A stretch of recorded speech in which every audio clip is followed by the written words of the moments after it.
My name is Evelyn Thorne. I am 34 years old. And after a decade of navigating the chaotic demands of everyone around me, I finally purchased a sanctuary that belonged to absolutely no one but myself. It is a restored century-old farmhouse tucked into the rolling green hills of Vermont. It has 3 bedrooms, a wraparound porch that groans slightly under the weight of the wind, and a profound, unbroken silence that I had not experienced in over 10 years. On my very first official night, sleeping under that roof, the silence was shattered. The telephone rang, and the caller ID displayed my mother's name. When I answered, she did not bother with a greeting. She did not ask how my drive had been or if I was settling in. Her voice was sharp and absolute. She said, "We are arriving with the moving van tomorrow morning. Your father agrees that this is the best decision for everyone." I stood in the center of my own rustic kitchen, my hand gripping the edge of the butcher block counter, and I completely held my breath. Then, she delivered the signature line she always added whenever she hijacked my life. She said, "If this arrangement does not work for you, you are free to pack your bags and find another roof to sleep under." My hands physically trembled against the wood, but a slow, quiet smile spread across my face in the darkness. She had made one catastrophic miscalculation that night, and she was completely unaware of it. By the time their rented moving truck ground its way up my long gravel driveway the following morning, I had already made 3 strategic phone calls.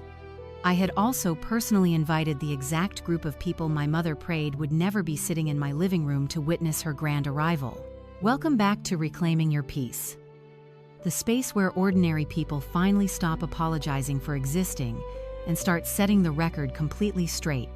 If you have ever been tethered to a family dynamic that constantly drains your resources while demanding your endless gratitude, you have found the right place. Please leave a comment sharing your own experiences.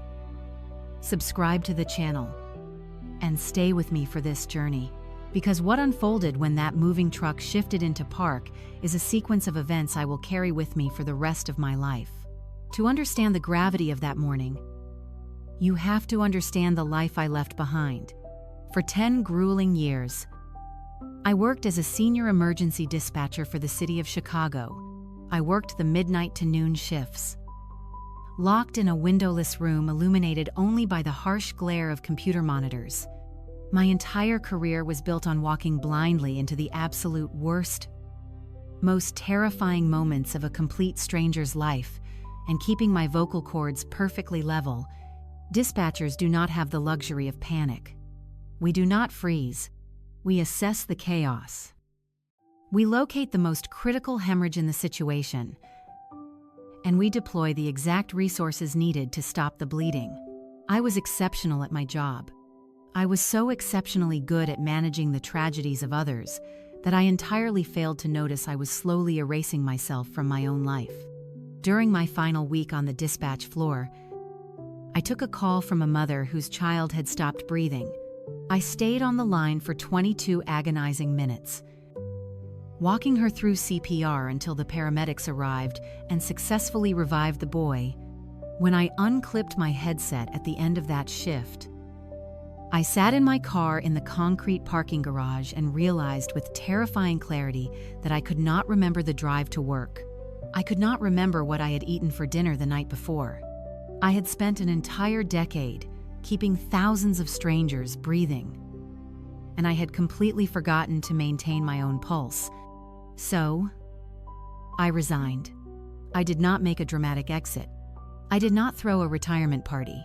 I simply handed my supervisor my headset, filled out the necessary human resources paperwork, and walked out into the freezing Chicago morning. My colleagues asked if I was terrified of walking away from a pension and stability. I was not terrified in the slightest. I possessed a meticulously detailed exit strategy and a robust savings account that I had painstakingly built, one exhausting overtime shift at a time. I immediately listed my sleek, sterile downtown loft on the market. It was a beautiful apartment with a gym. I was always too exhausted to visit, and a view of a brick alleyway. It sold in 4 days. I took that equity, combined it with my savings, and I purchased a farmhouse nestled deep in the Vermont countryside, 800 miles away from every single person who knew my name or demanded my energy. The farmhouse was ancient, slightly drafted, and undeniably mine. The heavy parchment deed, recorded at the county clerk's office, bore exactly one name: Evelyn Marie Thorne. I need you to carve that specific detail into your memory. In approximately 24 hours, my mother was going to intentionally develop amnesia regarding that deed, and she was going to attempt to rewrite reality in front of a live audience. But on that very first quiet afternoon in Vermont, I was completely ignorant of the incoming storm. I only knew that the autumn air smelled sharply of crushed pine needles and wood smoke. For the first time in my adult life, my phone was not vibrating with an emergency. And absolutely nobody needed me to fix their broken world. You need to understand the specific role I played in my family dynamic, because it completely explains why my mother was operating with such breathtaking audacity. In the Thorne family ecosystem, I was the designated crisis management protocol. When my younger sister Chloe managed to total her car while driving without insurance at 25, I was the one who quietly drained my savings to pay for a replacement vehicle so she would not lose her job. When my parents engaged in explosive, relationship-ending, screaming matches on Christmas Eve, I was the one who calmly walked my father out to the freezing driveway and talked him out of calling a divorce attorney.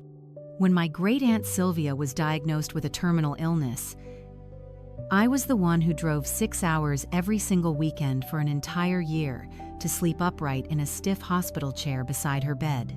Nobody ever formally asked me to perform these duties. That was the most insidious trick of the entire dynamic. In my family, the phrase "Evelyn will handle it" was never a question or a request for assistance. It was an absolute certainty. It was stated as a matter of universal fact. My mother, Margaret, declared it with the same casual confidence that a meteorologist uses to declare that the sun will rise in the east. And for 34 years, I allowed her to do it because the alternative, saying the word no, felt like deliberately leaving a severe wound untreated. An emergency dispatcher's entire psychological makeup rebels against an untreated crisis. We are conditioned to intervene, to de-escalate, to make the pain stop. That deep-seated instinct served the citizens of Chicago beautifully. It served my manipulative family even better. And it ultimately cost me far more of my soul than I was ever willing to calculate. I am not sharing this history so that you will offer me your pity. I am sharing it so you can fully comprehend the twisted, terrifying mathematics my mother was calculating in her mind that night. She was not calling to ask for my permission to occupy my home. She had never, in my entire existence, required my permission to dictate my life. She had spent over 3 decades watching me act as a sponge, silently absorbing whatever chaos, debt, or emotional burden the family carelessly tossed in my direction.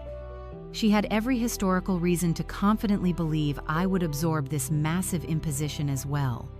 A beautifully restored farmhouse in Vermont, mortgage-free. Of course, Evelyn will simply handle the logistics of moving us in. That was the forecast she relied upon. What my mother profoundly failed to account for was the fact that I had finally migrated to an environment where there were 0 crises left for me to manage. And an entirely empty schedule produces a very dangerous psychological effect on a woman who has never been allowed to rest. It provides her with the time to actually observe her own life. Approximately 10 weeks before that inaugural night in the farmhouse, I had made a fundamental decision that proved to be the cornerstone of my survival. I went completely silent. I did not throw a tantrum. I did not send a long, emotional declaration of my grievances. I simply executed a tactical radio silence. It was quite literally a medical directive. During my final weeks in Chicago, I attended exactly 3 sessions with a trauma therapist. During the second session, she looked at me over her notebook and delivered a profoundly simple truth. She said, "Evel, you cannot possibly heal from a severe trauma while you are still actively standing inside the burning building where the injury occurred." My family dynamic was the burning building, so I initiated a total communications blackout. I quietly muted the endless, demanding family group chats. I stopped returning the non-emergency phone calls that previously consumed the brief windows of peace between my dispatch shifts.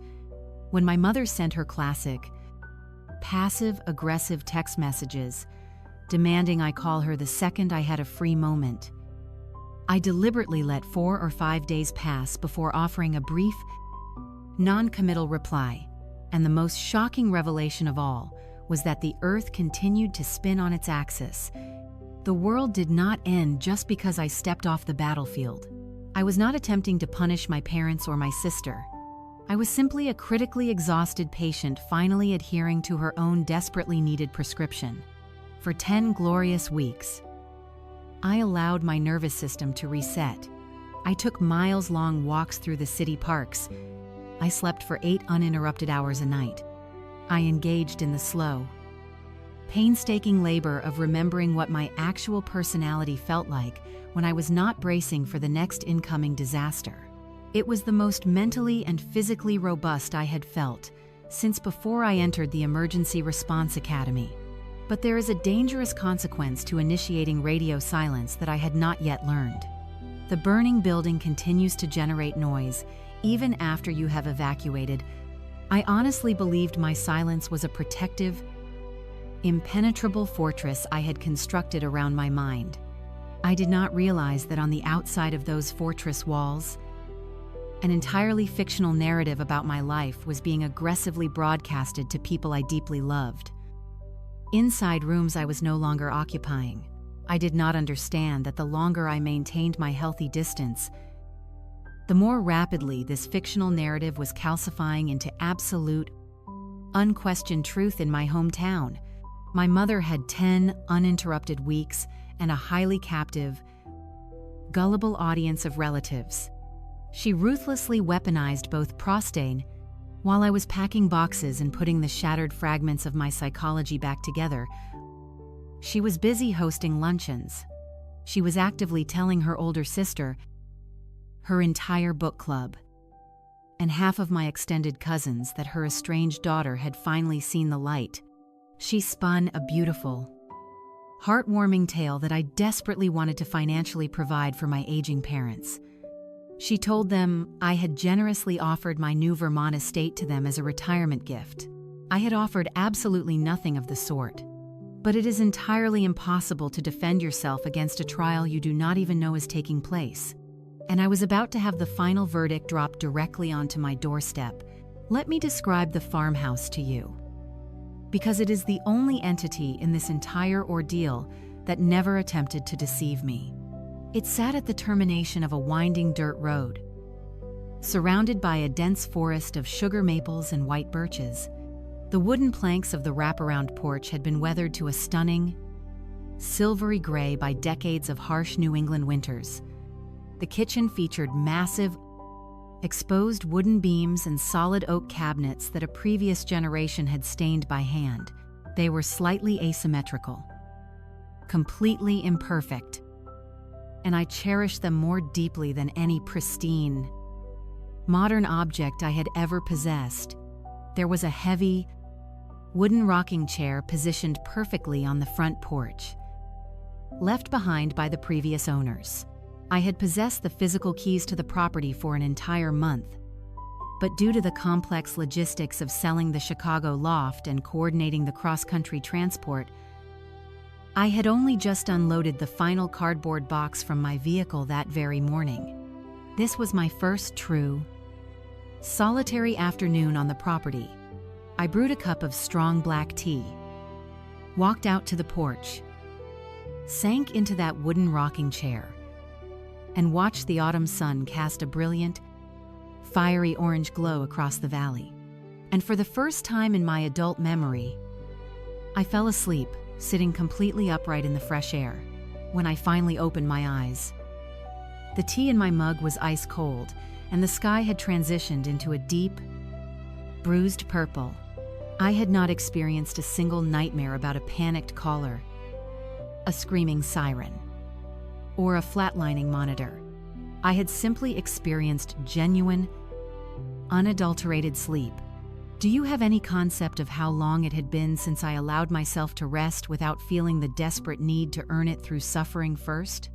I could not even calculate the years.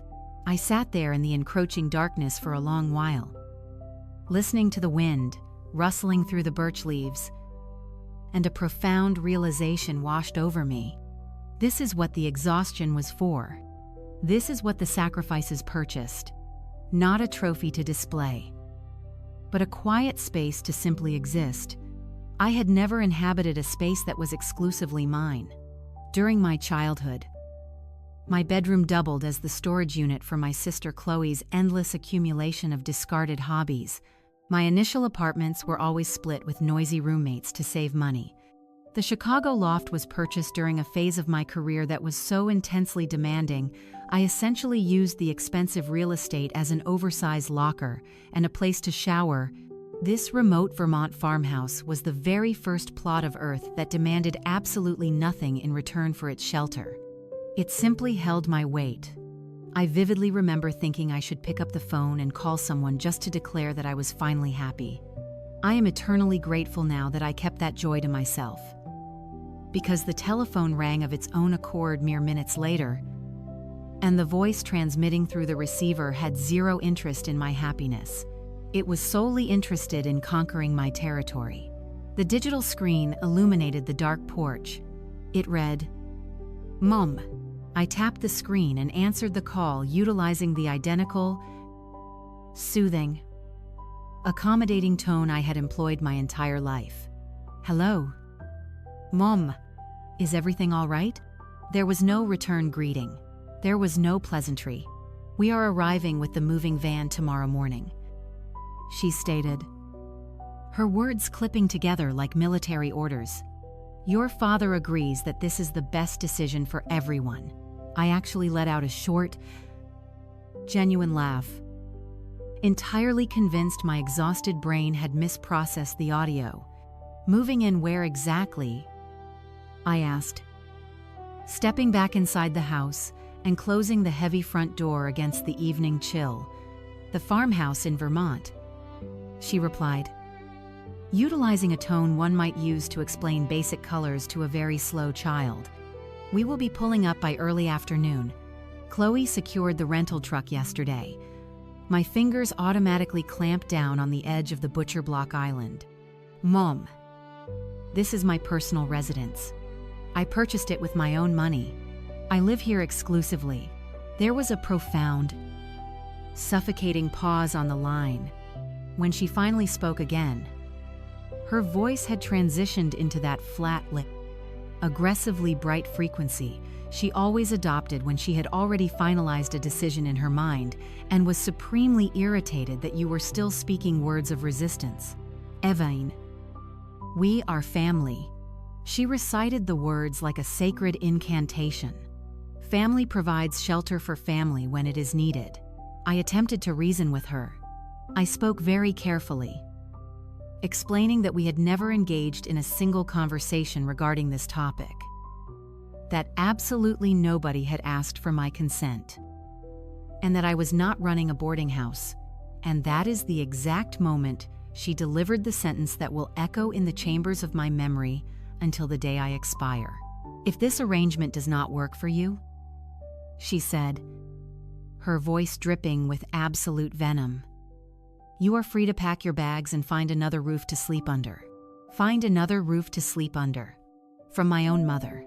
Regarding a piece of real estate I had entirely funded through a decade of answering the most traumatic distress calls in an American metropolis, I did not raise my voice. I want to make that incredibly clear to you. I did not scream. I did not cry. And I did not threaten her. Instead, an internal mechanism deeply embedded within my psychology clicked perfectly into place. Something inside my chest went absolutely still and terrifyingly clear. It was the exact physiological shift that occurred in the dispatch center right before a massive, multi-casualty incident came across the radio.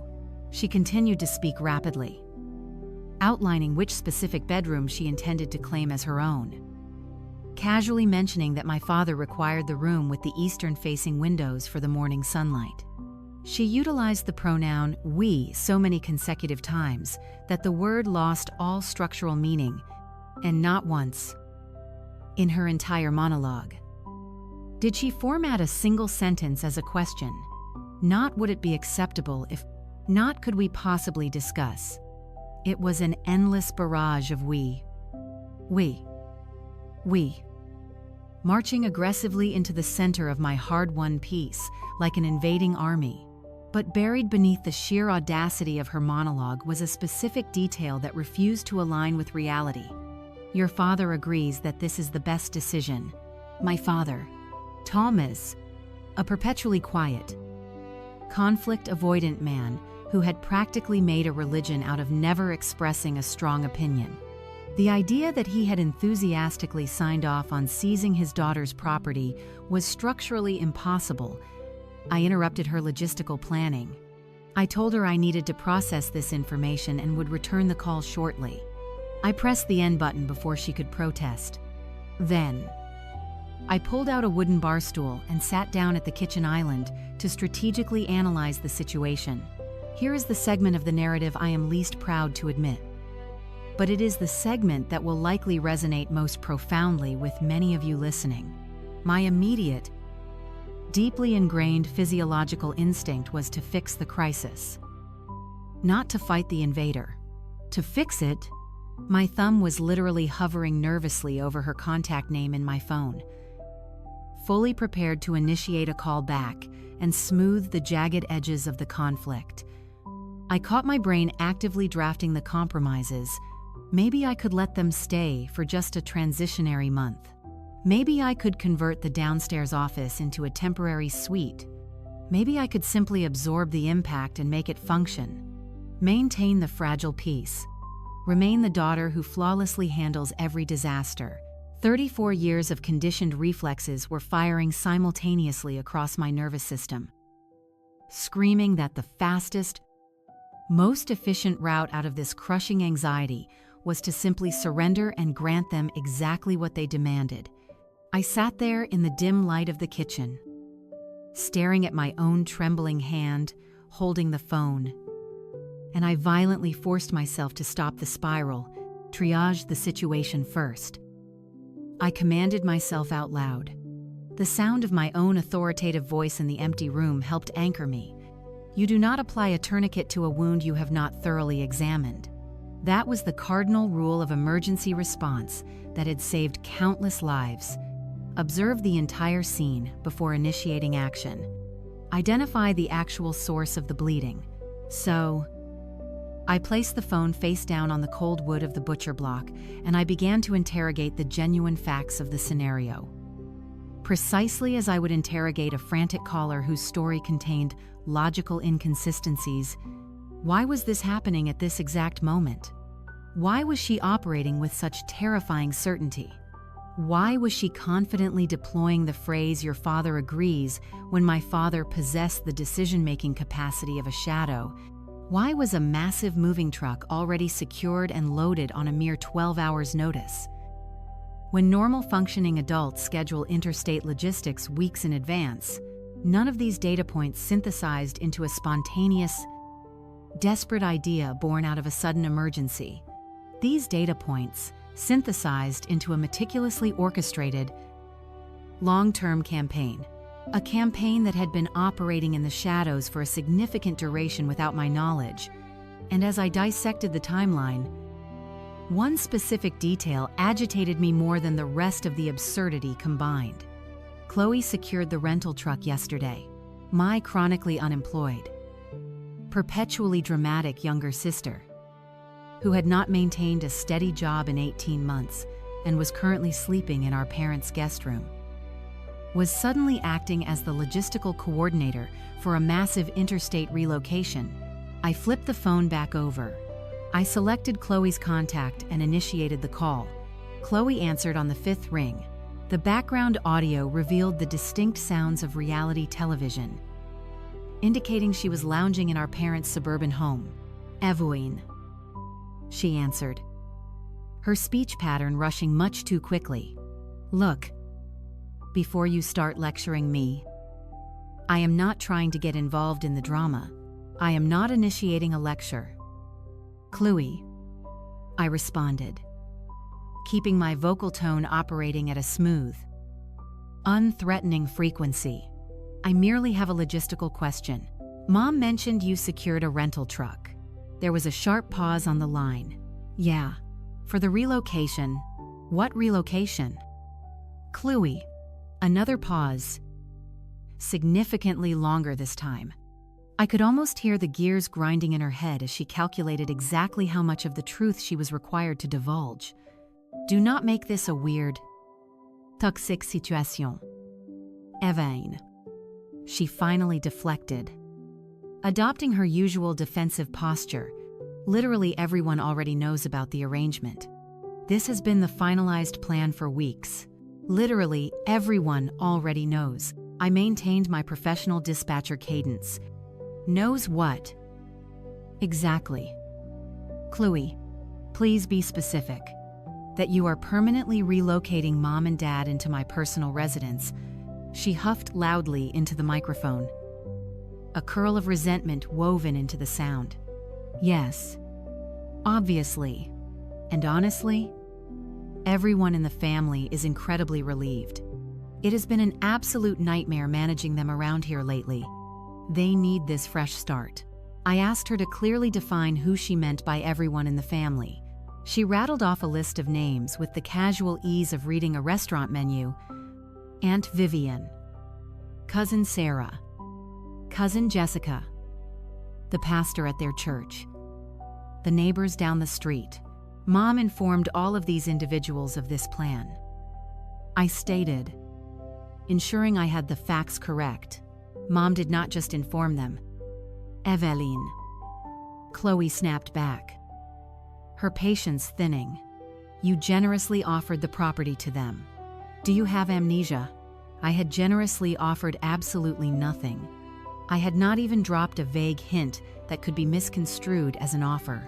But I did not waste my breath arguing reality with Chloe, because I could detect in the specific cadence of her voice that she genuinely believed the lie, or, more accurately, she had conveniently chosen to believe the lie, because embracing that fiction magically solved a massive problem for her own life. If Mom and Dad permanently migrated to the Vermont countryside, my parents' fully paid-off suburban home in Illinois suddenly became Chloe's exclusive domain. She would have the entire house to herself. I informed my sister that I needed to terminate the call. She quickly added, Evain, seriously, just be cool about this transition. Okay, do not ruin this for them. I disconnected the line before my composure shattered. I remained seated at the kitchen island, the vast silence of the Vermont night pressing against the window panes, one freezing. Undeniable truth was rapidly locking into place within my mind. A massive, elaborate fictional narrative regarding my life and my assets was currently circulating in the world. And I, the central character of this narrative, was the absolute last human being on the planet to be informed of its existence. I did not have to wait long for concrete, horrifying proof of this narrative. My phone vibrated violently against the wood while my hand was still resting near it. The incoming caller ID displayed Aunt Vivian. She is my mother's younger sister. A woman who thrives on family gossip and has never once in her life initiated a phone call to me unless she had been explicitly deployed by my mother as a flying monkey. I accepted the call and held the device to my ear. There she is. Vivian practically sang into the receiver. her voice practically dripping with theatrical warmth. "Evain, sweetheart, we are all just so incredibly proud of the woman you have become." I carefully monitored my breathing.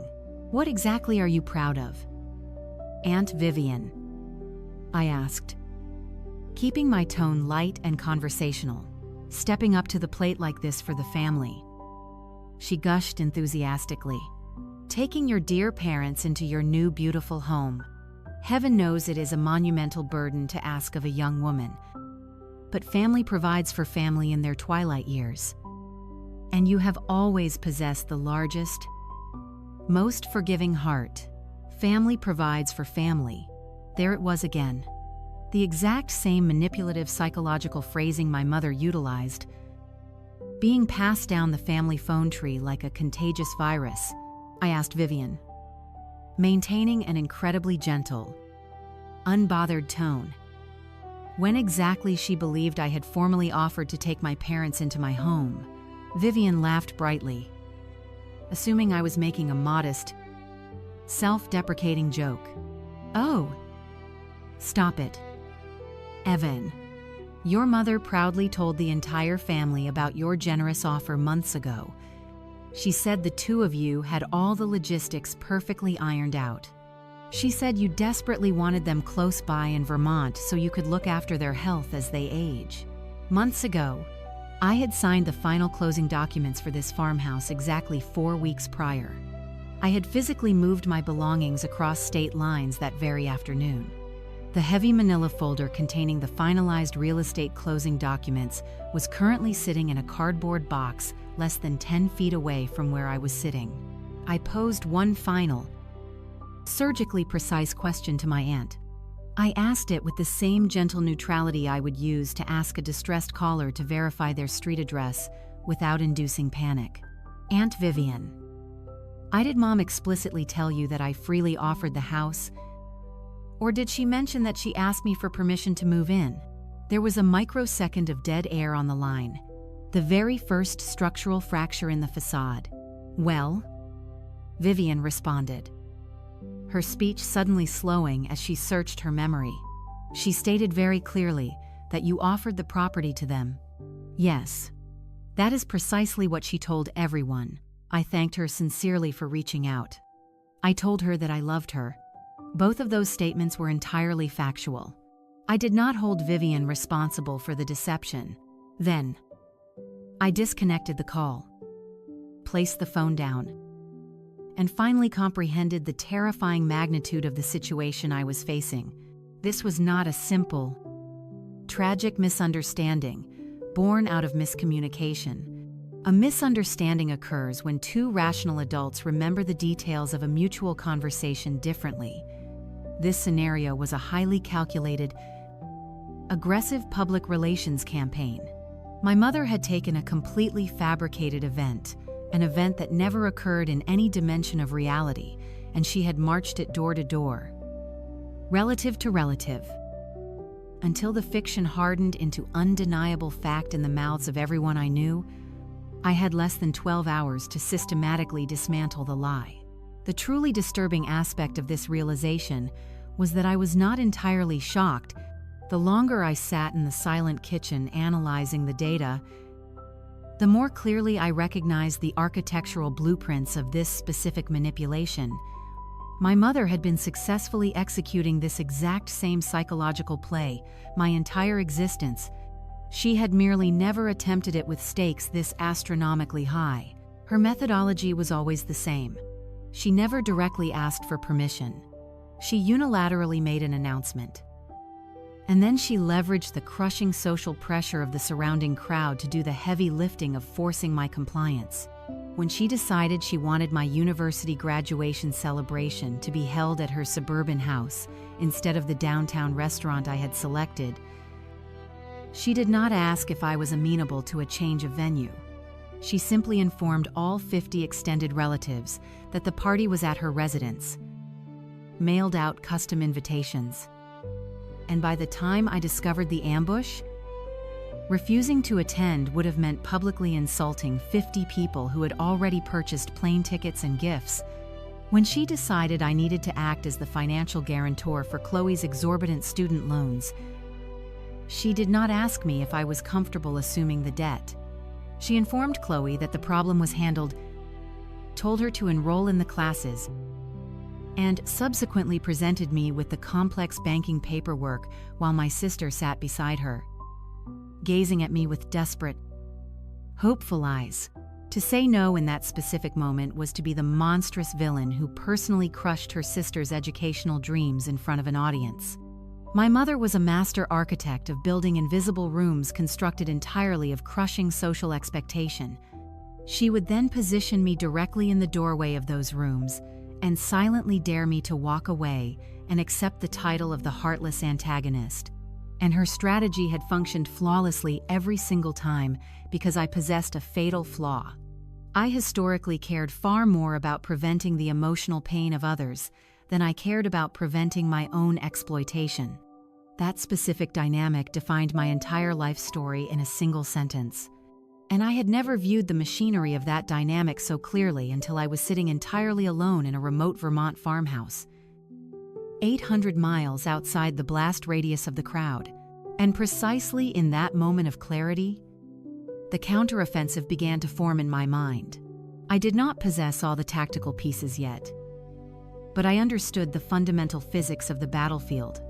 If my mother's singular, devastating weapon was the manipulation of the audience, the overwhelming shame of saying the word no in front of a jury of peers, then the audience was simultaneously the exact location where she was most vulnerable to a total defeat. She had painstakingly constructed her massive lie while standing in front of an audience. I would systematically deconstruct that lie while standing in front of the exact same audience. But before I could finalize the operation, I needed to determine exactly how deep the financial rot extended. I picked up the phone again and dialed my father's number. Thomas answered on the second ring. He spoke my name, Evain, with the heavy, exhausted tone of a man who had been dreading the vibration of his phone for the entire calendar day. "Dad," I stated evenly, bypassing any small talk.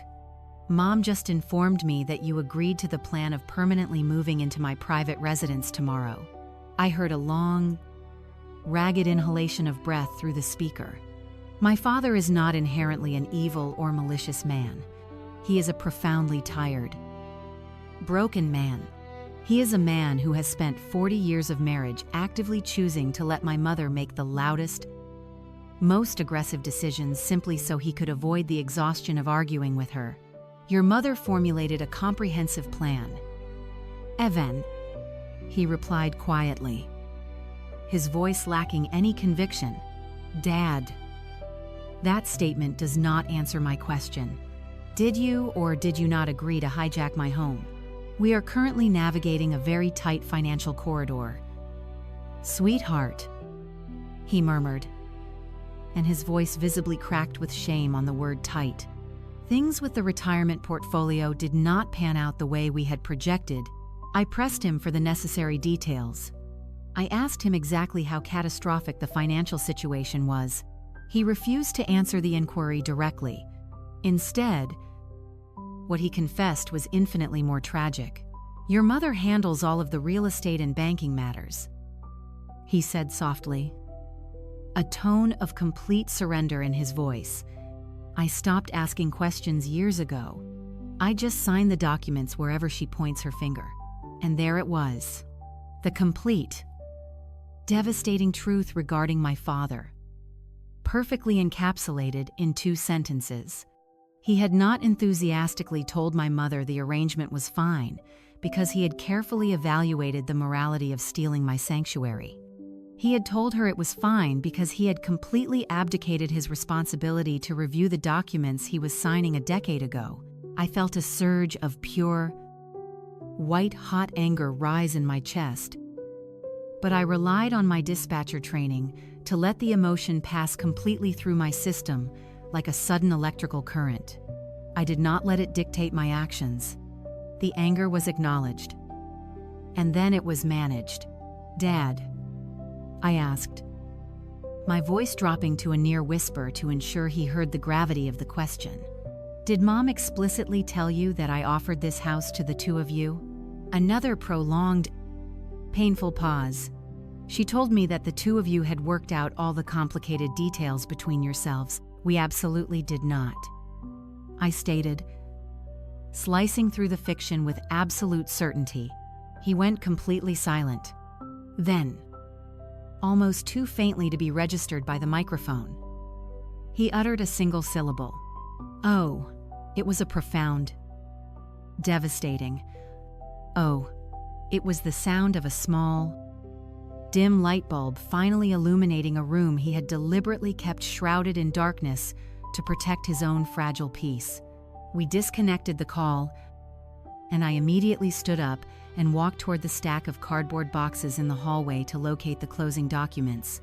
Before I reveal the contents of that manila folder and how I weaponized them, I have a moral obligation to be completely transparent about the terrifying psychological moment that occurred next. Because it is a moment that many of you surviving toxic families will recognize deep within your own bone marrow. After I ended the call with my broken father, the deeply ingrained, chronic fixer within my psychology came roaring back to the surface with terrifying force. My brain began aggressively pleading the case for the defense. They are financially ruined. The voice reasoned. Dad is completely humiliated. They are packing a truck with nowhere to legally reside. You have a massive structure with 3 empty bedrooms. You have a steady pension. What kind of monstrous, ungrateful daughter allows her elderly parents to twist in the wind and face homelessness simply out of spite and stubborn pride? I stood paralyzed in the hallway, and I genuinely, successfully manipulated my own mind almost entirely to the precipice of saying yes. I actually unlocked my phone and opened a new text message addressed to my mother. My thumbs rapidly typed out the surrender. "Okay, we need to establish some very strict ground rules regarding boundaries.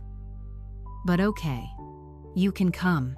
My thumb hovered a millimeter above the send button. I want you to critically understand that the text message I drafted was not born out of genuine kindness or familial love. I have spent enough years surrounded by genuine, life-altering kindness in the emergency medical field to clearly recognize the difference. That drafted text message was nothing more than the old, infected psychological wound attempting to forcefully close itself via the fastest, most convenient route available. It was the type of rapid healing that creates thick, restrictive scar tissue that aches terribly every time the emotional weather changes for the rest of your life. Transmitting that text message would not have heroically saved my parents from ruin. It would have actively rewarded a massive, calculated deception. It would have clearly instructed my mother that her public shaming campaigns were a highly effective strategy. It would have handed my sister Chloe a free suburban house to squander. It would have guaranteed that the very first significant asset I ever purchased solely for myself became, within 24 hours of occupation, just one more resource for the family to parasitize and destroy. The wind howled against the farmhouse windows, rattling the glass. I forced my eyes to read the text message I had drafted one final time. Then, utilizing deliberate, mechanical precision, I pressed the backspace key and deleted the message, word by agonizing word, until the text box was entirely empty. My physical tremors had completely ceased. And precisely in that moment, before I even possessed the opportunity to feel a sense of pride in my boundary, the phone violently vibrated in my palm with a digital notification I had not witnessed in 10 weeks. A massive group chat was rapidly lighting up. The title at the top of the screen read, "The Thorne Family Updates." It displayed 62 unread messages. I had strategically muted this specific chat channel the day I initiated my radio silence in Chicago. I took a deep breath, unmuted the notifications, and prepared to investigate the battlefield. But before I began scrolling through the endless text bubbles, I performed the exact ritual 10 years of crisis management had permanently hardwired into my brain. I gathered my chart. You never walk into a high-stakes briefing regarding a critical patient without having your factual data perfectly organized. And I was absolutely not about to walk into the final confrontation of my life unarmed. I walked swiftly to the cardboard box labeled Important Files, sliced through the packing tape with a utility knife, and extracted the heavy manila folder I had received from the real estate attorney exactly 4 weeks prior. I carried it back to the kitchen and opened it flat against the butcher block counter, directly underneath the glowing pendant light. The official property deed was resting on top of the stack. I had obviously read the document prior. During the exhausting closing meeting, while a fiercely competent real estate attorney named Mr. Repenance, Sterling guided me through the mountains of paperwork. But I read the text again now with microscopic intensity. I read it the exact same way.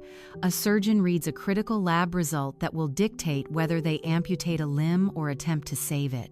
Grantee. One single name printed in bold.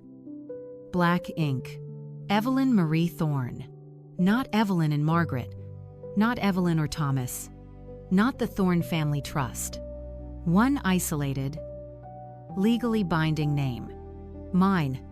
Officially stamped, notarized, and permanently recorded with the county clerk's office.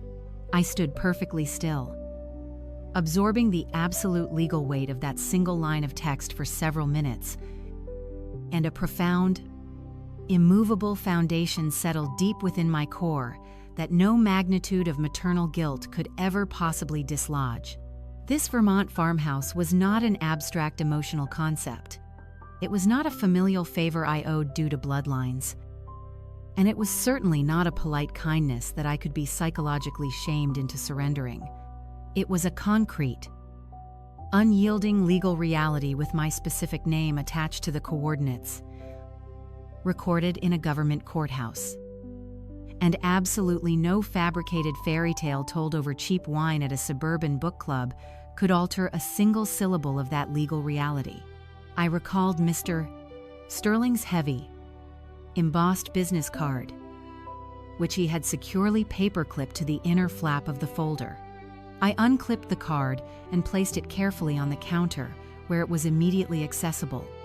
Then, I propped the heavy deed against the kitchen backsplash so it remained prominently in my field of vision. Inhaled a massive volume of air, and picked my phone back up. The Thorne Family Updates chat was continuing to glow and vibrate. 62 unread messages. I forcefully scrolled back to the very top of the unread queue, attempting to locate the exact origin point of the contagion, and began reading exactly what my blood relatives had been broadcasting about my life while I had the universe placed on mute. The initial message that fundamentally mattered was authored by my mother, dated precisely 3 weeks prior. Incredible news. Everyone. The message read, Evelyn has finally seen the light and agreed to fulfill her duties to the family. Thomas and I will be relocating to her beautiful new estate in Vermont before the first snowfall. Directly below that initial broadcast was a staggering sequence of heart emojis, prayer hands, and celebratory messages from various aunts and distant cousins. We are so profoundly happy for you all. What an absolute blessing from above. Evelyn always was the most responsible girl in the family. We knew she would eventually step up. I continued scrolling down the timeline. My cold tea entirely forgotten. My mother had transmitted another update a week later. It was a high-resolution photograph of my Vermont farmhouse. My farmhouse. The image clearly displayed the silvery weathered porch and the slightly crooked oak cabinets visible through the massive bay window. The accompanying caption read, Our gorgeous new forever home in the country. Counting down the seconds until moving day. Our new forever home. She had blatantly stolen the photograph directly from the original online real estate listing. A listing link that I had privately sent to exactly one human being on the planet, my father, during a fleeting, foolish moment of wanting him to be proud of my accomplishment. The chat log continued with messages discussing which specific local church congregation my mother intended to join upon arrival in Vermont.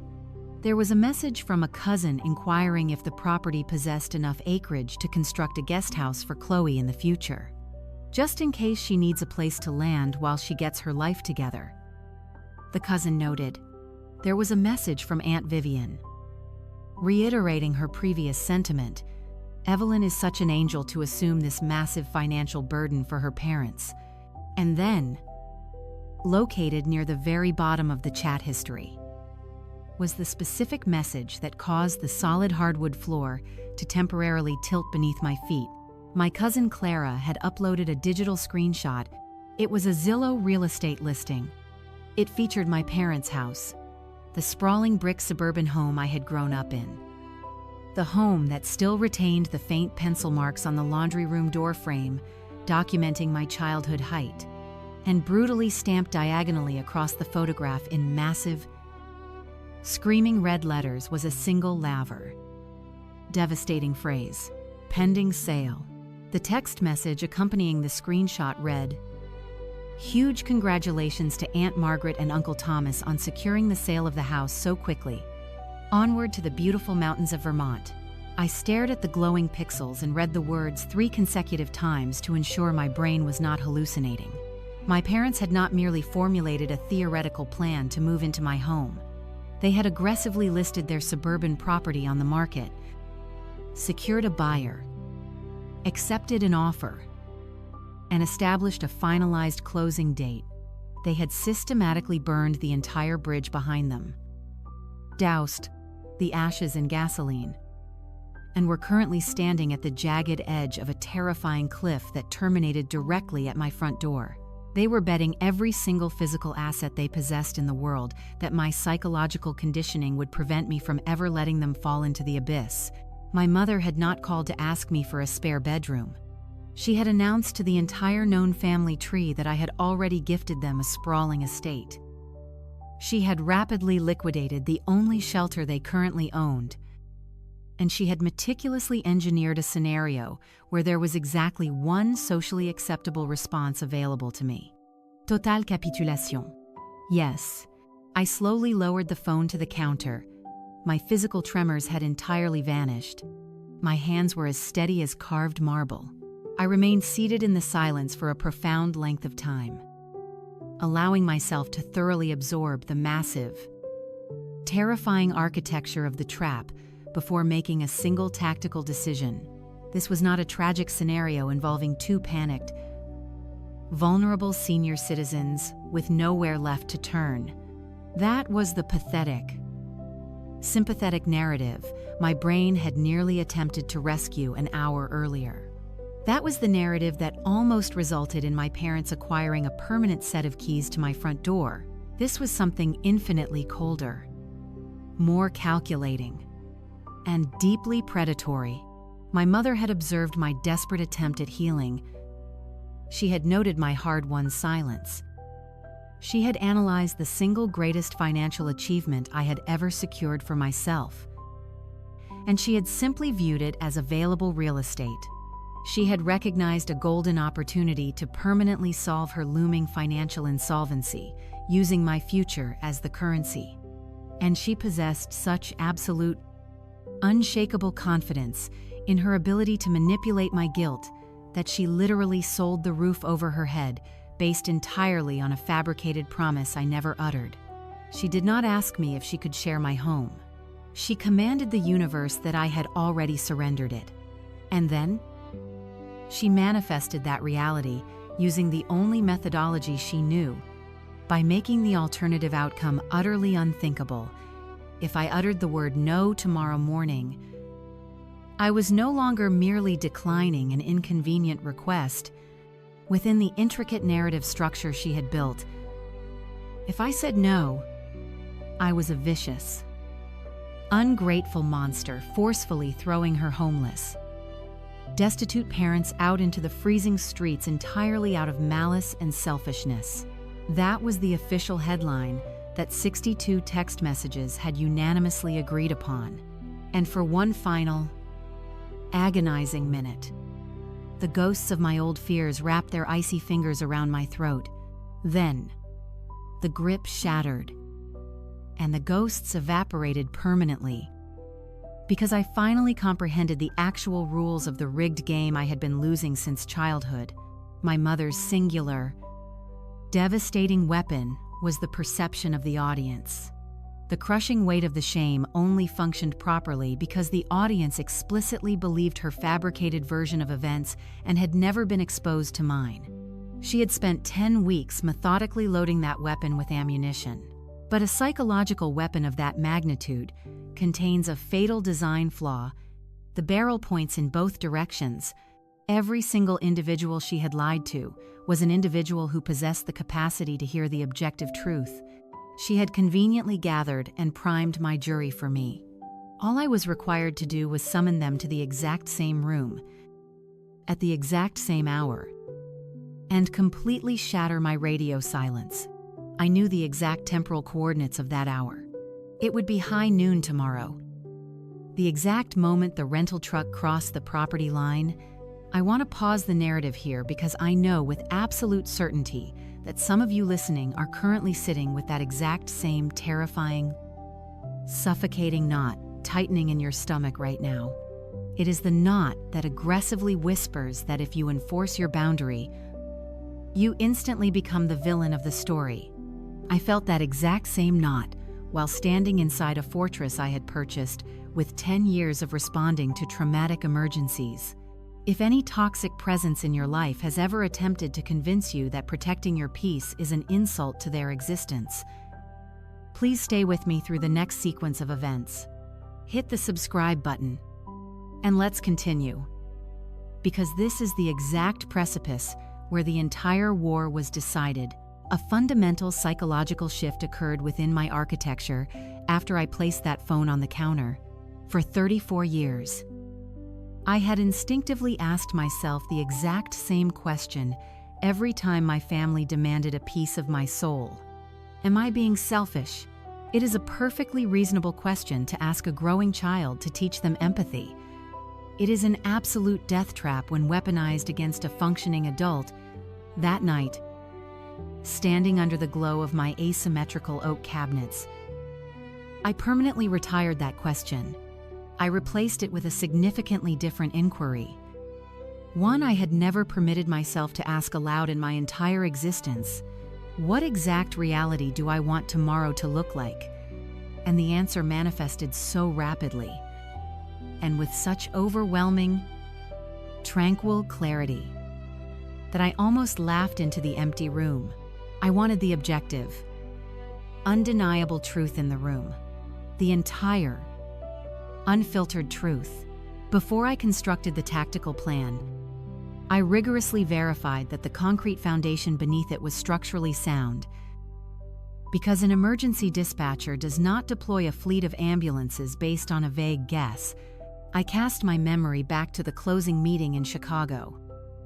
To Mr. Lay. Sterling meticulously explaining complex legal concepts that I had only half absorbed because they seemed like abstract, distant concerns. He had stated clearly that the property deed was explicitly titled in my name alone, representing sole and exclusive ownership, permanently recorded with the county clerk. He emphasized that this legal status meant the physical property was mine to utilize, alter, or restrict exactly as I saw fit. Full stop. I recalled asking him, employing a tone of half-joking paranoia, whether my mother could ever potentially initiate legal trouble regarding the property, because a traumatized segment of my brain perpetually braced for her interference. Mr. Sterling had offered a polite, professional smile and delivered a sentence that I now clung to like a life preserver in a hurricane. A verbal promise made over a dinner table does not constitute a property deed. Evane, in his exact legal phrasing, a verbal agreement or assumption regarding the transfer of real estate conveys absolutely zero legal authority. The legal system demands the agreement be codified in writing, physically signed, and officially recorded. My mother could broadcast to every living relative spanning 3 separate time zones that I had offered her the estate. She could even successfully brainwash herself into believing the fiction. It would carry the exact same legal weight as a child, wishing upon a shooting star. The only physical document that mattered in the eyes of the law was currently resting against my kitchen backsplash, bearing one name. I will not pretend that the legal reality constituted the entirety of the battle. The law does not magically erect a force field that prevents a 20-foot moving truck from parking in your driveway. The law does not prevent your mother from weeping hysterically in front of your extended family and branding you a heartless sociopath. But the law guaranteed that when the inevitable emotional shockwave hit, I would be standing firmly on bedrock instead of sinking into quicksand. They could not legally force me to grant them entry. They could not legally remain on the premises if I commanded them to depart.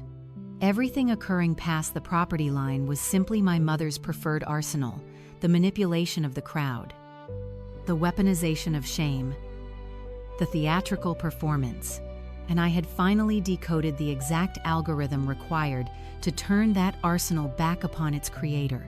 I picked up Mr. Sterling's embossed business card. The digital clock on the stove read 9:15 p.m. But high-powered attorneys possess email access on their smartphones.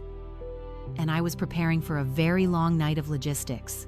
The strategy was almost embarrassingly simple in its elegance, which confirmed it was the correct path. The overly complex, convoluted plans are the ones rooted in a desire for petty revenge.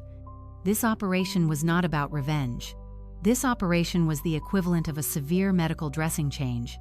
You aggressively clean the infected wound. You expose the tissue to oxygen and light. You force it to heal with brutal honesty, instead of allowing it to fester and rot beneath a bandage constructed of polite lies.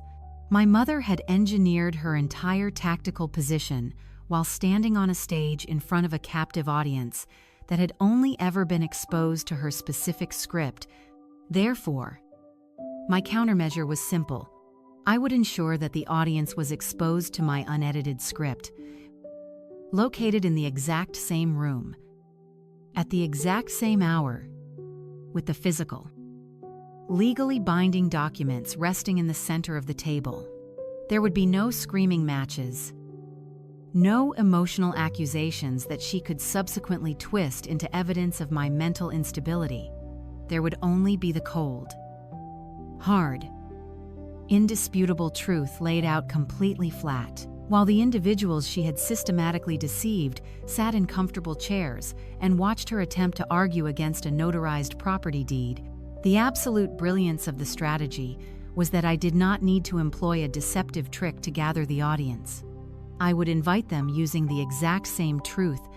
I would call my aunt and my cousins and express how thrilled I was that everyone was so excited about the transition. And I would warmly invite them to travel to the property for an impromptu housewarming celebration on the exact same morning my parents were scheduled to arrive. Of course, they would happily accept the invitation. They firmly believed they were traveling to witness a beautiful, heartwarming family resolution. They were actually traveling to witness the brutal truth, which is a fundamentally different experience, and ultimately, a much healthier one. I retrieved a pen and drafted a concise, bulleted list on the back of a utility envelope, utilizing the exact same formatting I used to draft my shift priorities at the dispatch center. Item 1. Transmit an email to Mr. Sterling immediately. Item 2. Verify the integrity of the exterior locks. Item 3. Formally invite Aunt Vivian and the cousins for tomorrow morning. Item 4. Prepare the coffee station and act like an individual with absolutely nothing to hide. Because I had nothing to hide, I reviewed the handwritten list. Pour simple lines. 1 email dispatch, and a singular phone call remaining to execute. The remainder of my defensive arsenal was already deployed and primed. And remember those 3 strategic phone calls I mentioned at the very beginning of this narrative? The ones I completed before the moving truck ever appeared. 2 were already successfully concluded, the interrogation of my sister Chloe, followed by the heartbreaking confirmation from my father on the night the crisis began. The third and final phone call was the one that would dictate the terms of engagement for the morning, and I planned to initiate it the exact second the sun crested the horizon. I composed the email to Mr. Black, Sterling, at approximately 9:30 p.m. I kept the language incredibly brief, clinical, and factual, formatting it exactly like a critical incident report. I informed him that my parents fully intended to physically move into the property the following day, that they were operating under the delusion that they possessed a legal right to do so, and that I required absolute confirmation regarding my legal standing and whether I needed any physical documentation to enforce my rights. I honestly did not anticipate a reply until normal business hours the following morning. He responded in exactly 42 minutes, a speed which clearly indicated he had extensive experience dealing with this specific brand of familial insanity. His response was surgical, calm, and unequivocal, and I read the text twice to ensure absolute comprehension. He explicitly confirmed the details I remembered. The property was titled in my name and my name alone. No other living entity possessed any legal or financial interest in the estate.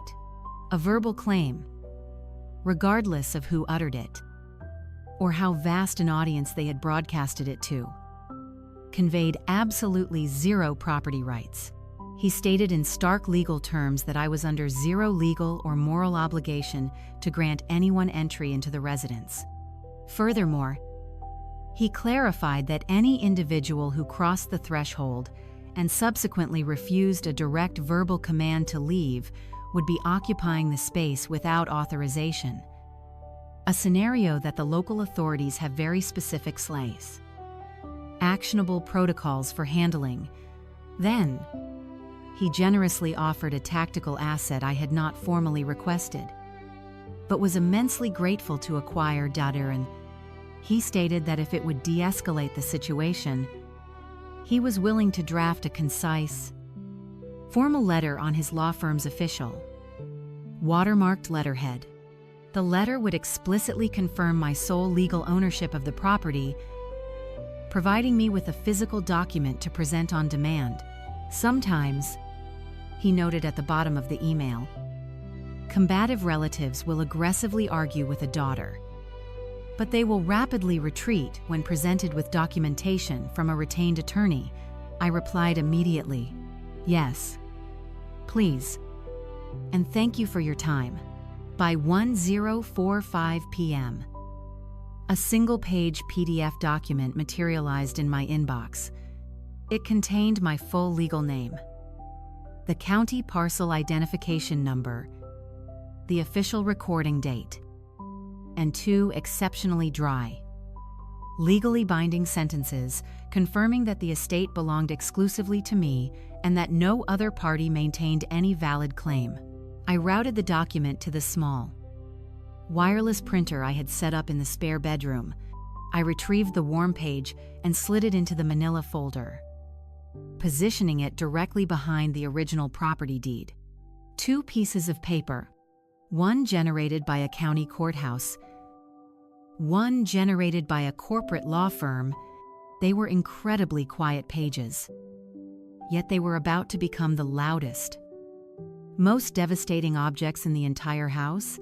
I then moved to the second item on my envelope list. Verify the integrity of the exterior locks. I almost let out a laugh when I dragged my pen through the line to cross it off, because there was absolutely no physical action required. I had already completed the task weeks ago without realizing I was preemptively securing my fortress. When you purchase a new piece of real estate, any competent advisor will explicitly instruct you to change every single lock on the premises immediately, because it is impossible to calculate how many duplicate keys the previous owners distributed over the years. Mr. Sterling had issued that exact instruction during closing, and I had dutifully hired a local locksmith the very same afternoon I took possession of the property. the locksmith had systematically rekeyed the heavy front door, the rear patio door, and the side entrance adjacent to the kitchen. He had handed me exactly 3 newly cut plates, brass keys attached to a simple metal ring. Those 3 keys were the only objects on the planet capable of unlocking the farmhouse. My mother did not possess a key. My father did not possess a key. My sister Chloe, who I would later discover, had been actively boasting to her friends about claiming the sprawling master suite for herself, did not possess a key. I want to be unequivocally clear about a specific detail because I believe it is crucial to the morality of the story. I was not intentionally locking my family out in a malicious act of vengeance. It is physically impossible to lock someone out of a door if you never granted them the key in the first place. I had simply, from the exact millisecond the property transferred into my name, treated the asset as if it belonged solely to me. Because it did. The new locks were not a specialized weapon I forged for this specific battle. They were simply the standard, ordinary precautions of an independent adult woman who had finally purchased something valuable and fully intended to protect it. I stood at my heavy oak front door that night, firmly grasped the deadbolt, and turned it until I heard the heavy metal cylinder slide securely into the frame with a satisfying, decisive click. I stood in the dark and reflected on exactly how many times in my life I had foolishly left my emotional doors wide open for toxic people who casually strolled through and rearranged the furniture of my mind without asking. Not this door. Never again. I switched off the kitchen pendant light. I had one final phone call remaining to execute in the morning, and it was the critical linchpin of the entire operation. I dialed Aunt Vivian's number at precisely 8:00 a.m. the following morning.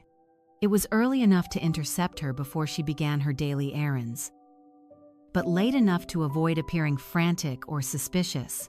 I carefully modulated my voice to project genuine warmth. And remarkably, I did not have to fabricate the emotion. I genuinely love my aunt, and I recognized that the most profoundly warm and loving action I could take for her was to permanently sever my mother's ability to manipulate her. "Vivian," I said cheerfully when she answered. "I am just so incredibly glad that everyone in the family is excited about the big transition today." "Oh, we absolutely are, Evaine," she replied, her voice bubbling with enthusiasm. "We surely are. It is the answer to our prayers." I was just contemplating the logistics. I continued smoothly. "Mom and Dad are scheduled to arrive here around noon today. Why don't you, Sarah, and Jessica drive up and join us? We can turn the afternoon into a lovely little impromptu housewarming celebration. I would absolutely love to have the extended family here to see the new property." There was a brief pause on the line, followed by a surge of pure delight. "Oh, sweetheart, we would absolutely love that. Are you certain you want guests?" "On the actual moving day, I am entirely certain," I replied, infusing my voice with absolute conviction. "It is deeply important to me that everyone is present for this moment." And that final sentence was the most aggressively truthful statement I uttered all morning. Although Vivian processed the words through one filter, and I meant them through an entirely different one. She immediately transitioned into planning mode, detailing the provisions she intended to bring: a massive crumb cake from the local bakery, several folding chairs loaded into the back of her SUV. I encouraged her preparations. I confirmed the arrival time for noon and suggested she arrive slightly earlier to get comfortable. She promised to round up the cousins and depart immediately. When I terminated the call, I remained seated in the rocking chair, absorbing the profound surrealism of the moment. I had just successfully invited my mother's primary witnesses, the exact jury she had cultivated to shame me, to secure front row seats to watch her fabricated narrative detonate, and they had profusely thanked me for the invitation, and they were bringing baked goods to the execution. I did not feel a sense of arrogant pride. Exactly. The sensation was far more akin to the profound, aching relief you experience immediately after a physician successfully resets a severely dislocated joint. It is a sharp, clean burst of pain, followed by the undeniable realization that the healing process has finally begun. I moved to the kitchen and brewed a massive, fresh pot of premium coffee. I meticulously set out an array of ceramic mugs, placing far more on the counter than I personally required. I retrieved the manila folder and positioned it inside the top drawer of the kitchen island. It was closed, but easily accessible, hidden in plain sight, because I had absolutely nothing to hide. Then, I returned to the silvery porch, settled into the heavy wicker rocking chair, and I waited for the collision course to resolve. Many individuals, when I recount the details of this specific morning, inevitably ask me the exact same question. Evan, why didn't you just call your mother back the night before? Scream at the top of your lungs. Tell her she was a manipulative monster. And unleash all of your rage. Here is the vital truth I absorbed while managing trauma crises for a decade. The loudest, most aggressive individual in the room is almost never the person who maintains actual control over the situation. I did not require volume. I required witnesses. If you have ever been forced to learn the agonizing lesson that the calmest, most emotionally regulated person in the room ultimately wields the most devastating power, then you already possess a deep understanding of the morning that was about to unfold. Please share this video with anyone in your life who desperately needs that specific reminder today. Then, stay with me, because the moving truck is about to turn onto the gravel. I feel compelled to share that I actually slept deeply that night. I experienced a profound, dreamless slumber in the master bedroom, with the window cracked open just enough to allow the sound of the wind through the pines to lull me to sleep. Waking up completely rested on the morning of the most critical confrontation of my life was the ultimate confirmation that the internal war was already won. The emotional battle had concluded. The remaining events were merely the logistics of waiting for everyone else in the family to catch up to reality. Aunt Vivian, Sarah, and Jessica arrived at my property at precisely 1:40 a.m. Exactly 20 minutes before the designated strike time of noon. It was a flawless tactical execution. Vivian swept up the wooden porch steps, carrying a massive foil-covered bakery box and directing her daughters to haul the heavy folding chairs out of the SUV. Sarah and Jessica followed closely behind, carrying thermal carafes of hot water and a large bag of fresh fruit, treating the entire event like the joyful family reunion they had been promised. "Oh, Evan," Vivian gasped, placing a hand over her heart as she turned to look out over the expansive, tree-lined valley. This place is an absolute slice of heaven on earth. It truly was. I had formulated that exact same thought while sitting in the same chair the previous evening. Right before the chaos commenced, I poured them steaming mugs of dark roast coffee in my mismatched ceramic cups and allowed them to freely wander through the main floor of the farmhouse. They cooed with genuine delight over the massive stone fireplace, the asymmetrical oak cabinets, and the brilliant streams of natural light pouring through the bay windows. Jessica innocently pointed down the hallway and asked which specific bedroom would belong to me and which would belong to my parents. I simply offered a warm, serene smile and replied that the coffee was freshly brewed and they should help themselves to cream. I did not lie to them. I want that detail permanently recorded on the official record. I never, at any point during that morning, uttered the fabricated words my mother had attempted to place in my mouth. I simply allowed them to occupy my physical space, standing in the brilliant sunlight, surrounded by warmth and the smell of fresh coffee. and I allowed them to experience exactly as much joy as they desired in that moment, because in approximately 15 minutes, every single one of those women was going to desperately need to recall that I had been incredibly kind, that I had been perfectly calm, that I had brewed them coffee and welcomed them with open arms. The stark, undeniable contrast in behavior was going to be the most critical piece of evidence presented. Vivian was squarely in the middle of a long, meandering sentence about her upcoming garden renovations when every person in the house simultaneously heard the mechanical roar. It was the distinct, heavy sound of a massive commercial engine aggressively downshifting, followed by the prolonged, rhythmic crunch of heavy tires turning off the quiet country road and onto my long gravel driveway. Through the massive front window, the cab of a towering, 20-foot white moving truck nosed into view. It was entirely too large to easily navigate the quaint circular driveway. Directly behind the massive truck idled my father's familiar, faded silver sedan. My extended family members turned to look at me, their faces illuminated with pure delight and anticipation. I slowly, deliberately placed my ceramic mug down onto the butcher block counter, right on schedule.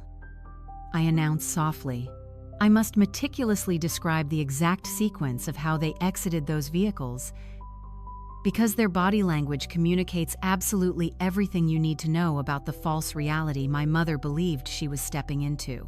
The passenger door of the massive moving truck swung open first. My mother stepped down onto the gravel, adopting the physical posture of a reigning monarch arriving to inspect a territory she had recently conquered. She was impeccably dressed.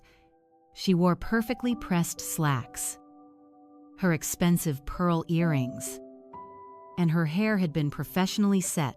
She slowly surveyed the rustic cottage, the sprawling valley, and the wide front porch with a small, deeply satisfied nod. It was the distinct, undeniable nod of an individual, confirming that a massive prize she had been rightfully promised had finally been delivered to her doorstep. My father slowly climbed out of the driver's seat of the trailing sedan. His movements were lethargic and heavy. He did not cast a single glance toward the beautiful farmhouse. He kept his eyes permanently fixed on his leather shoes, on the crushed gravel, on the overcast sky, anywhere but the imposing front door. And in that moment, I understood that my terse phone call the previous night had successfully activated the lights in his darkened psychological room, and he was currently paralyzed by the inability to unsee the truth of the situation. And then, the driver's side door of the truck swung open, and Chloe dropped down from the cab. She stretched her arms above her head, walked to the rear of the vehicle, and aggressively hauled the heavy metal roll-up door open. The interior of the massive truck was packed absolutely floor to ceiling with the accumulated physical weight of their entire lives. Stacks of heavy cardboard boxes meticulously labeled in my mother's cursive handwriting. Kitchen supplies, Vinta linens, Thomas's office. There was a massive leather recliner, a heavy oak headboard, an antique dining table. It was the complete, undeniable contents of a fully liquidated suburban home. Every single ounce of it riding precariously on the absolute bet that my psychological conditioning would force me to fold. My mother began marching up the flagstone walkway, her arms already beginning to open wide in preparation for a theatrical embrace. And that is precisely the moment her eyes locked onto the front porch. And that is the exact moment her confident stride faltered. Because the porch was not empty, her younger sister Vivian was standing near the railing, holding a bakery box. Her two nieces were positioned just behind her, holding coffee mugs, their faces bright and deeply confused by the sudden halt in momentum. And there I stood, positioned directly in the center of the heavy oak doorway of my own fortress. I was as calm and unbothered as a quiet Sunday morning, casually holding a cup of tea. For one agonizing second, for half of a physical step, My mother visibly hesitated on the walkway. I watched the complex mathematics firing behind her eyes. I watched her recalculate the variables in real time. I watched her arrive at the disastrous conclusion that the sudden appearance of the audience was actually a massive bonus, a captive crowd to witness and validate her grand ennui. Triumphant arrival. She forced her theatrical smile back into position and ascended the wooden stairs. "Well," she announced loudly to the assembled group, throwing her arms open. "We finally made it home." The events that transpired next were entirely orchestrated by my mother's own hubris. She literally handed me the tools for her destruction. She walked past me, crossed the threshold into my living room, adopted the persona of an enthusiastic real estate tour guide, and began her grand performance. "Oh, the space is significantly smaller in person than it appeared in those photographs," she commented, casually running a critical finger along the edge of my pristine windowsill. "But it has charm. We will certainly make it functional." She turned and projected her voice toward the open door. "Thomas, the morning sunlight is clearly best in that rear bedroom. That will be our master suite." She then pivoted toward Aunt Vivian, beaming with manufactured joy. "We have been planning this beautiful transition for months, haven't we, Evelyn? It just makes perfect logical sense. The entire family finally reunited under one roof." She casually informed Jessica that Chloe could comfortably occupy the secondary guest bedroom until she finally managed to get her career sorted out. She cheerfully informed Sarah that she was strongly considering repainting my hand-stained oak cabinets, suggesting that a more neutral, modern tone would open up the space. She stood directly in the center of the sanctuary I had purchased with a decade of enduring trauma, and she systematically gave away its rooms. On one, to an audience she fully trusted to be charmed by her benevolence. And during this entire performance, I simply stood silently near the kitchen island and observed. I allowed her to continue unchecked, because every single word that escaped her mouth was another heavy brick being laid in a wall I would not have to construct myself. Vivian's enthusiastic smile had slowly morphed into a rigid, fixed expression. She kept nervously glancing in my direction, clearly waiting for me to join the performance, to laugh, to confirm the plans, to agree with the arrangements in the exact accommodating manner I always had. I did none of those things. I simply leaned against the butcher block counter, sipped my tea, and allowed the suffocating silence in the room to build mass. My mother was initially oblivious to the growing quiet. She had never been required to monitor my silence before, because I had spent my entire life frantically rushing to fill the void for her. She continued her monologue, transitioning into making elaborate plans for hosting Thanksgiving dinner in my dining room, and explaining to Sarah which specific local church congregation she intended to join. But the longer she spoke, the more glaring the chasm became between her frantic, jubilant narrative and the calm, entirely unmoved woman standing in the center of a house that very clearly already belonged to someone else. Finally, realizing the energy in the room had flatlined, my mother aggressively clapped her hands together. The sound was sharp and final. "All right," she commanded, adopting the tone of a general. "Chloe, start unloading the boxes labeled for the kitchen. Evain, sweetheart, where specifically would you like us to start stacking the heavier furniture?" Every single pair of eyes in the room instantly snapped to my face. I slowly, deliberately placed my ceramic mug down onto the counter. The soft click of the ceramic against the wood echoed in the silent room. "Before we unload a single item from that truck," I announced, my voice projecting clearly across the space, "I need to ensure that every individual currently standing in this room understands the exact same objective reality. because it is abundantly clear that a massive confusion has occurred. My vocal tone was effortless. It was conversational. It was the exact, highly regulated frequency I utilized to inform a grieving family that their loved one's vital signs were currently stable. My mother's smile instantly tightened into a thin, bloodless line. "Evan," she hissed, dropping the theatrical warmth. "This is absolutely not the appropriate time for drama." "Mom," I responded, my voice remaining incredibly gentle and perfectly level.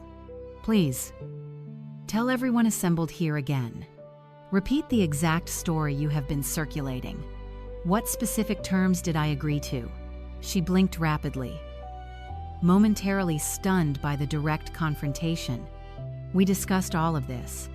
You explicitly stated you wanted us to live close by." "When?" I asked, firing the single syllable like a sniper round. "When? Exactly. Did we discuss this arrangement?" "Months ago," she retorted defensively, but her eyes nervously flicked toward Vivian. Constantly checking the temperature of the room, "I legally closed on this property exactly 4 weeks ago," I stated, speaking slowly to ensure every word registered. "I physically moved my belongings into this space yesterday afternoon. In what specific month did I formally offer to surrender my home to you?" The agonizing pause that filled the room was the very first instance of genuine, uncontrolled silence my mother had ever experienced. Vivian physically shifted her weight from one foot to the other. Sarah furrowed her brow and pulled her smartphone from her pocket, likely performing the exact same timeline mathematics I had completed the night before. "You sent the real estate listing to me," my mother stammered, recovering rapidly and attempting a desperate pivot. "You explicitly wanted to show me the property we would be moving into." "I sent the real estate link to Dad," I corrected her, my voice remaining as placid as a frozen lake. "I sent it to exactly one person. I sent it on the night I received the keys, simply because I experienced a rare moment of pride in my accomplishment." I slowly turned my head to face my aunt, consciously maintaining the warmth in my eyes, because I knew none of this deception was her fault.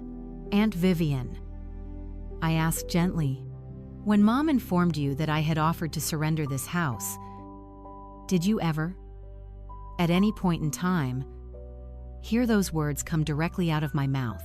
Vivian's jaw dropped open slightly, then clicked shut. "Well," she began, her voice faltering as she processed the realization, "No, I suppose not. Your mother was the one who told me." "I am fully aware of what my mother told you," I assured her, my tone remaining soft and empathetic. "I simply needed everyone in this room to be absolutely clear that I never uttered a single word of it." The energy in the living room had become incredibly still. The comfortable folding chairs, the bakery box, and the hot coffee were entirely forgotten. My mother's facial expression had begun to undergo a terrifying metamorphosis. The carefully constructed performance was violently cracking at the seams, revealing the panic underneath. And that is precisely the moment I reached over and opened the top drawer of the kitchen island. I extracted the heavy manila folder, and I placed it directly in the center of the large oak dining table, ensuring it was visible to every person in the room. I opened the cover, laying the documents flat against the wood. 2 single pieces of paper. I never raised the volume of my voice by a single decibel. "This document is the official, legally recorded property deed to this farmhouse," I announced, rotating the parchment so that Vivian, Sarah, and Jessica could clearly read the text. "There is exactly one legal name printed on this document. Mine. Not Mom's name, not Dad's name, not a family trust. My name alone." I carefully separated the second piece of paper and laid it adjacent to the deed. "And this document is a formal, legally binding letter drafted by the senior real estate attorney who facilitated the transaction. The letter verifies the exact same reality. This property belongs exclusively to me, and absolutely no other living individual possesses any legal, financial, or physical claim to it. I slowly raised my eyes and locked my gaze directly onto my mother's face.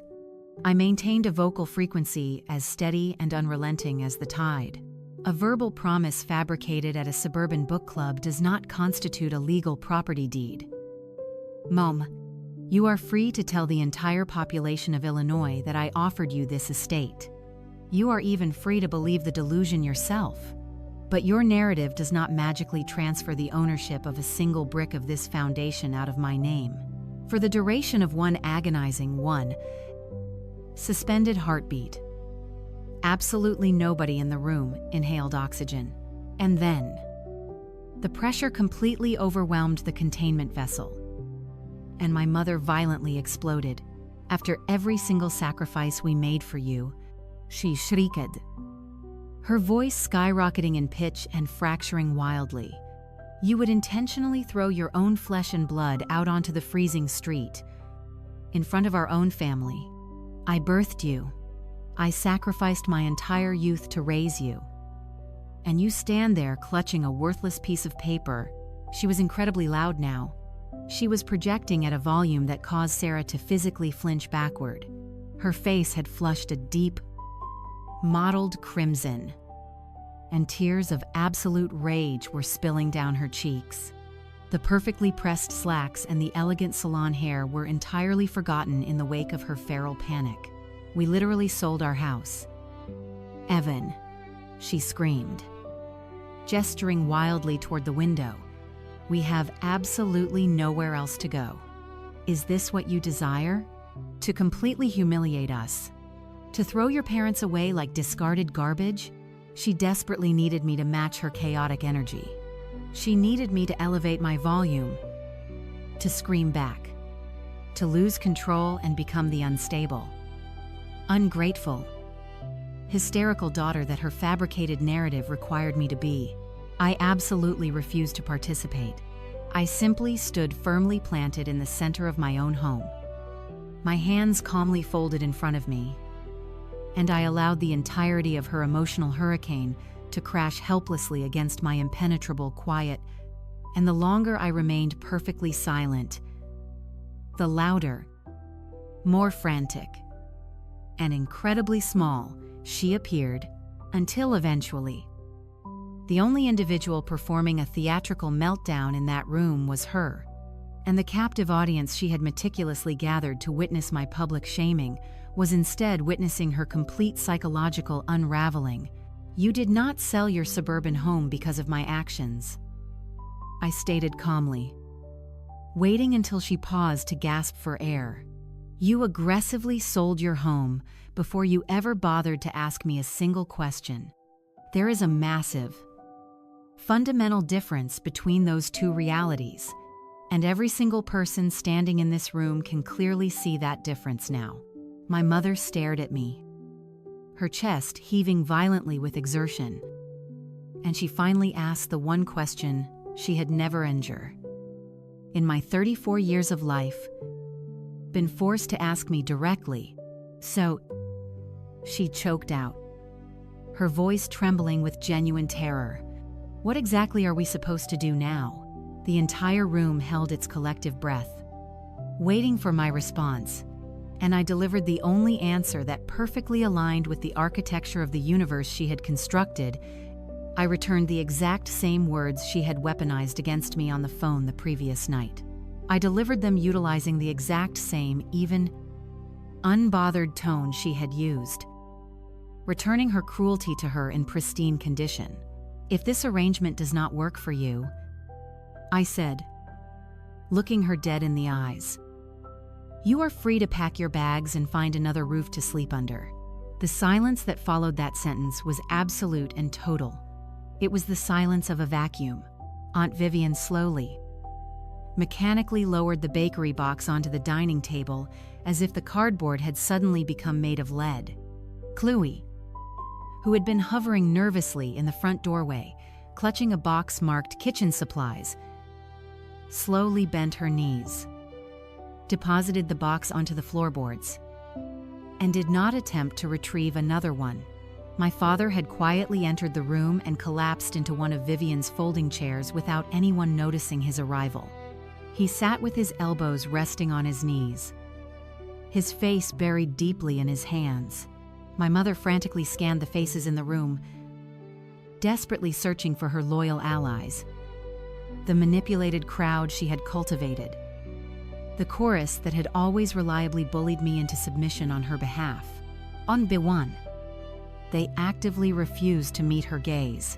Sarah was intently staring at the screen of her smartphone, likely rereading the screenshot of the real estate listing and processing the timeline of the deception. Jessica was staring a hole into the floorboards. Aunt Vivian was looking directly at her older sister with an expression I had never once seen her direct toward my mother. It was not an expression of anger. It was an expression of something infinitely more devastating for a narcissist to endure. It was pure, unadulterated doubt. The audience had finally state, for the first time in history, heard the opposing testimony. They had heard it in the exact same room, at the exact same hour, and the psychological weapon my mother had spent 10 weeks meticulously loading and aiming at my head had just catastrophically detonated in her own hands. I would be entirely dishonest if I told you that I felt nothing but soaring victory in that moment. That is not how complex trauma resolves. And you have trusted my narrative this far, so I will not begin feeding you satisfying lies now. When my mother finally processed the reality that the room had irrevocably turned against her, the furious rage drained out of her physical body all at once, like water escaping a slashed tire. And what was exposed underneath the evaporating rage was the core emotion she had been desperately masking behind her grand performance the entire time. It was fear. It was stark, primal, human terror. She was 64 years old. The massive home she had occupied for decades was legally sold and occupied by strangers. The financial security my father swore he was managing had evaporated into the ether, and she had just been comprehensively exposed and laid bare in front of every single relative whose respect she had spent a lifetime aggressively managing for one fleeting, heartbreaking moment. She did not look like my lifelong adversary or my tormentor. She looked exactly like a terrified, aging woman who had made a catastrophic, high-stakes gamble and lost everything in front of a live audience. And a specific sector of my psychology, the sector that had spent a decade holding the trembling hands of terrified people in the worst moments of their lives, genuinely ached for her suffering. I want to be brutally honest that the emotional ache I felt was intensely real. I also want to be brutally honest that the ache did not alter my decision by a single millimeter. And I believe that is the exact lesson it required 34 years of suffering for me to finally comprehend. You can feel profound empathy for a broken person, and you can still absolutely refuse to hand them the keys to your sanctuary. You can feel deep sorrow that an individual is experiencing terror, and you can still fundamentally refuse to let their terror become your personal, financial responsibility. I felt genuine sorrow for my mother on that morning. I simply, finally, permanently stopped feeling responsible for her survival. Those are two fundamentally different psychological states. It merely required the sacrifice of my entire youth to learn how to distinguish between them. They did not move into the farmhouse. There was absolutely no remaining oxygen for an argument once the legal deed was displayed on the table and the jury had gone silent. Chloe silently hoisted the kitchen box back into her arms and carried it out to the truck. The entirety of their worldly possessions traveled back down the long gravel driveway that afternoon. I later discovered they were forced to hastily unload the contents of the truck into a massive, climate-controlled storage facility that my mother could afford even less than she could afford to swallow her shattered pride. Aunt Vivian remained at the farmhouse long after the truck departed. She sat with me on the weathered silver porch, and she apologized. She delivered a genuine, emotionally raw apology. Her hands physically trembling as they grasped her cooling coffee mug. She kept repeating, "She told me you explicitly offered. I never even thought to verify it with you directly. I should have called you. I should have asked you." I assured her that she bore zero responsibility for the deception. And I meant every word. That is precisely how the manipulation machinery functioned. It only required the participation of people who loved my mother enough to inherently trust her narrative without demanding verification.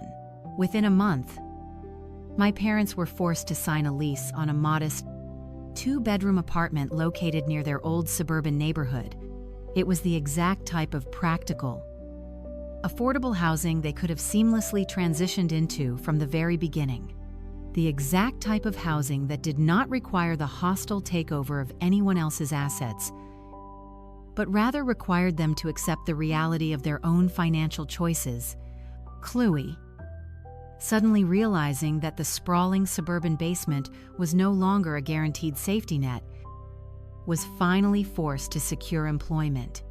It was not a glamorous position, but it was a steady paycheck. And the Thorne Family Updates group chat, the exact same digital channel that had been flooded with 62 jubilant messages praising my fabricated generosity, went completely, awkwardly dormant for several weeks. When it eventually, slowly flickered back to life, it functioned as an entirely different, infinitely more honest ecosystem. For the very first time in my existence, relatives utilized the chat to genuinely ask me how I was feeling. Rather than dictating to me what obligations I had supposedly agreed to fulfill, I did not permanently sever all contact with my parents. I know a lot of people anticipate that outcome to be the satisfying conclusion, the dramatic slamming of the door, the permanent exile. But that is not how my story resolved. Approximately 2 weeks after the confrontation, I drafted a highly professional email to my mother. I attached a meticulously researched list of 5 senior living apartment complexes located within their county. I included the phone numbers for the leasing offices and verified that 3 of the facilities operated within their new, restricted budget. That was the absolute extent of my assistance. I did not offer financial subsidies. I did not offer my front door. I offered a list of data points and contact numbers. It was the exact form of assistance I was willing to provide freely, entirely on my own terms, rather than the agonizing, boundary-destroying help that gets forcibly extracted from you and labeled as your mandatory duty. She never responded to the email to offer her thanks. I did not expect her to, but my father initiated a phone call a few weeks later. He called simply to talk about the changing weather and the local news. And right before we disconnected the line, he paused. His voice was as quiet and defeated as ever. But it contained a microscopic fraction of clarity. He said, "I am genuinely glad you kept your house." Evain. It was the absolute closest his shattered psychology could come to apologizing for his cowardice, to acknowledging the entirety of the betrayal, and I accepted the statement for exactly what it was. I occasionally see them now. I interact with them exclusively on my own terms, at my own designated pace, and when we interact, the brutal, objective truth is finally sitting in the room alongside us, rather than a fabricated narrative being whispered behind my back. It is absolutely not the warm, supportive family dynamic I desperately fantasized about as a little girl. But it is an honest dynamic, and it is the very first dynamic I have ever been able to safely rest my head inside. If there is one profound, enduring lesson I absorbed while sitting in that rustic farmhouse surrounded by the birch trees, it is this: a true home is not a physical structure you are automatically owed simply because you share a biological last name with the owner. A true home is an environment you painstakingly build and protect, and the individuals who genuinely love and respect you will always politely knock and ask permission to be let inside. They will never aggressively announce that they are already occupying the living room. That is the entirety of my story. 1 strategic phone call. 1 legally binding property deed. And 1 remarkably quiet morning in the mountains of Vermont. If there is a specific individual currently operating in your life who continuously mistakes your deep empathy for an unlocked door, please accept this narrative as your official sign to take action. Change the physical and emotional locks immediately. Or, at the very least, ensure with absolute certainty, just as I did, that you never, ever hand them the keys in the first place. If this message reached you when you needed it most, please share it with someone who is currently struggling to defend their own fortress. Drop your thoughts in the comments section. Hit the subscribe button to support the channel. And I will see you in the next installment.